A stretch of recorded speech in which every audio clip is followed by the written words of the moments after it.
I never thought I'd feel small because of the person I loved most. But that day, standing in her office lobby, I realized that pride can hurt worse than rejection. My name is Jacob, I'm 32, and my wife Elena works for one of the biggest marketing firms in the city.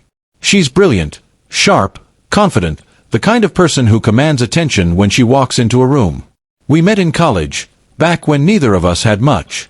She believed in me before I believed in myself. So, when she climbed the ladder faster than I did, I was proud, not threatened. At least, I thought I was.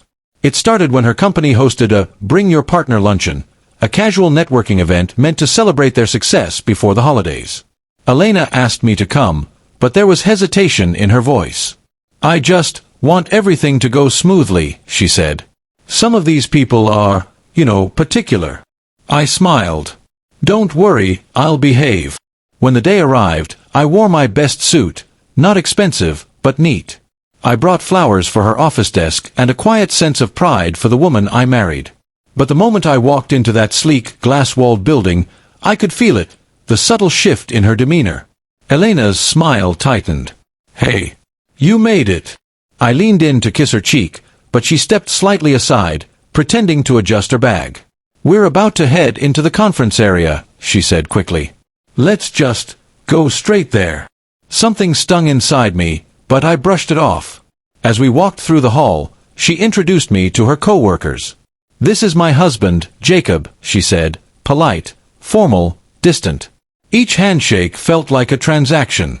I smiled, made small talk, but her tone stayed clipped, her laughter forced. When one of her colleagues, a man named Tom, joked, "So, you're the mysterious husband we've heard about," she laughed nervously. Mysterious? More like quiet, she said, glancing at me like I might embarrass her. That one sentence landed like a stone.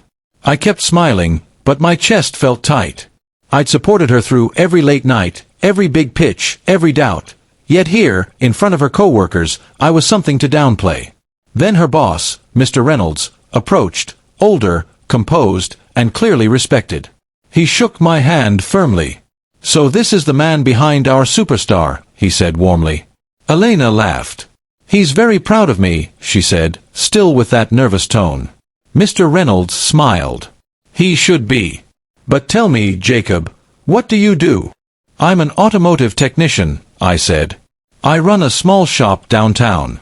We specialize in vintage restorations." He nodded with genuine interest. "That's real skill. Restoring something with your hands, that's art in its own way." Elena's co-workers exchanged polite glances. One of them, a woman named Kara, whispered, "That's different." Mr. Reynolds turned, hearing her. His voice sharpened. "Different? You mean impressive. Most of us couldn't fix a doorknob if our lives depended on it." The room went quiet. Then he looked at Elena. "You know, some of the most reliable people I've ever met built their success from the ground up. Sounds like your husband knows what that's like." Elena's face flushed, not from pride, but embarrassment. I could see it. Mr. Reynolds smiled kindly at me. "Jacob, you should join us at our next team dinner. We could use some humility and real stories among all this corporate noise." Laughter rippled around the room, but not the mocking kind.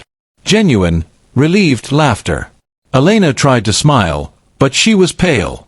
Later, as we left the building, she finally said, "You didn't have to talk so much about your work.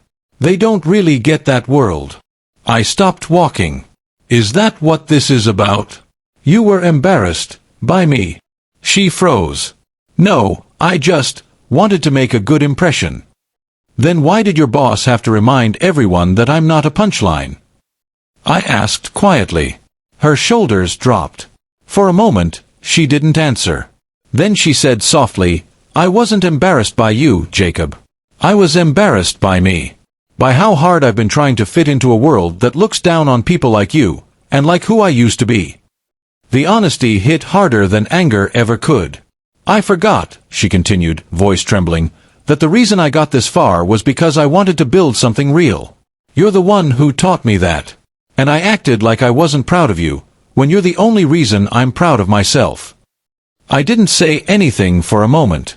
Then I reached for her hand. Next time, I said quietly, let's just be who we are. No filters. No apologies. She nodded, eyes shining. Deal. That night, as we drove home under a blanket of winter lights, she leaned her head on my shoulder and whispered, "Thank you for not walking out back there." I smiled faintly. I didn't need to. Your boss already did the talking for me. And maybe that's the thing about love. Sometimes the world tries to measure your worth by the wrong standards. But when the truth finally speaks up, it reminds you that dignity doesn't need defending. It just needs to show up, quietly, confidently, and without shame.